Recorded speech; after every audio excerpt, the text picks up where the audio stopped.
Christmas సందర్భంగా ప్రజలందరూ ఆయుర ఆరోగ్యాలతో సుఖ సంతోషాలతో ఉండాలని మనస్ఫూర్తిగా కోరుకుంటున్నట్లు రాష్ట్ర పురపాలక పట్టణాభివృద్ధి శాఖ మంత్రివర్యులు డాక్టర్ పొంగూరు నారాయణ తెలిపారు. నెల్లూరులోని సంతపేటలో సెయింట్ జోసెఫ్ క్యాథడ్రల్ బిషప్ చర్చిలో నిర్వహించిన క్రిస్మస్ వేడుకల్లో మంత్రి నారాయణ, ఆయన సతీమణి రమాదేవి ముఖ్య అతిథిగా పాల్గొన్నారు. చర్చిలో నిర్వహించిన క్రిస్మస్ వేడుకలు ఆద్యంతం ఆనందోత్సవాల మధ్య జరిగాయి. బిషప్ ప్రకాశం క్రీస్తు సందేశాన్ని వివరించారు. క్రైస్తవ సోదరులు భక్తి శ్రద్ధలతో ప్రార్థనలు నిర్వహించారు. పండుగ ప్రతి ఒక్కరి జీవితంలోకి కొత్త వెలుగును, ఆనందాన్ని తీసుకురావాలని, కుటుంబ సభ్యులందరూ కలిసిమెలిసి ఉంటూ సంతోషంగా గడిపే సమయమని, పరస్పరం గౌరవం, ప్రేమతో నిండిన వాతావరణం ప్రతి ఇంటా నెలకొలాలని, క్రిస్మస్ అనేది విశ్వవ్యాప్తమైన పండుగ అని, ఇది శాంతికి, సద్భావనకు ప్రతీక అని, ఈ క్రిస్మస్ ప్రజలందరూ ఆనందోత్సవాలతో పండుగను జరుపుకోవాలని కోరుకుంటున్నట్లు మంత్రి తెలిపారు. ఈ క్రిస్మస్ పండుగ ప్రతి ఒక్కరి జీవితంలోకి కొత్త వెలుగులను తీసుకురావాలని ఆకాంక్షిస్తున్నట్లు, అదేవిధంగా గౌరవనీయులు ముఖ్యమంత్రి చంద్రబాబు నాయుడు ఆధ్వర్యంలో రాష్ట్రం అభివృద్ధి దిశగా అడుగులు వేయాలని కోరుకుంటున్నట్లు మంత్రి నారాయణ తెలియజేశారు. ఈ కార్యక్రమంలో ఇన్ఛార్జ్ మేయర్ రూప్ కుమార్ యాదవ్, మాజీ జెడ్పీటీసీ విజేతారెడ్డి, స్థానిక టీడీపీ ముఖ్య నేతలు, నాయకులు పాల్గొన్నారు. ప్రకాశం ఏలిన వారిని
ప్రభు మందిరం చుట్టూ చేరి, ఈ ఆవరణలో చేరి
క్రిస్మస్ సందర్భంగా రాష్ట్ర ప్రజలందరికీ నా యొక్క శుభాకాంక్షలు. ఈరోజు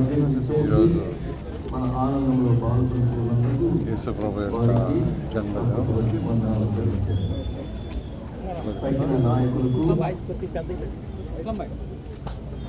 క్రిస్మస్ సందర్భంగా రాష్ట్ర ప్రజలందరికీ నా యొక్క శుభాకాంక్షలు. ఈరోజు యేసు ప్రభు జన్మదినం.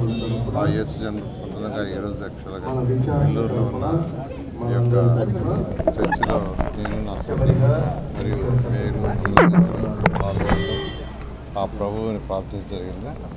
ప్రతి ఒక్కరూ ఆరోగ్యాలతో సకల ఐశ్వర్యాలతో ఉండాలని, అంతేకాకుండా అన్ని విధాలు వెనుకబడిన ఈ రాష్ట్రం గౌరవమైన ముఖ్యమంత్రి నారా చంద్రబాబు నాయుడు గారి యొక్క ఆధ్వర్యంలో అన్ని విధాల ముందుకు పోవాలని ఆ భగవంతుని ప్రార్థించడం.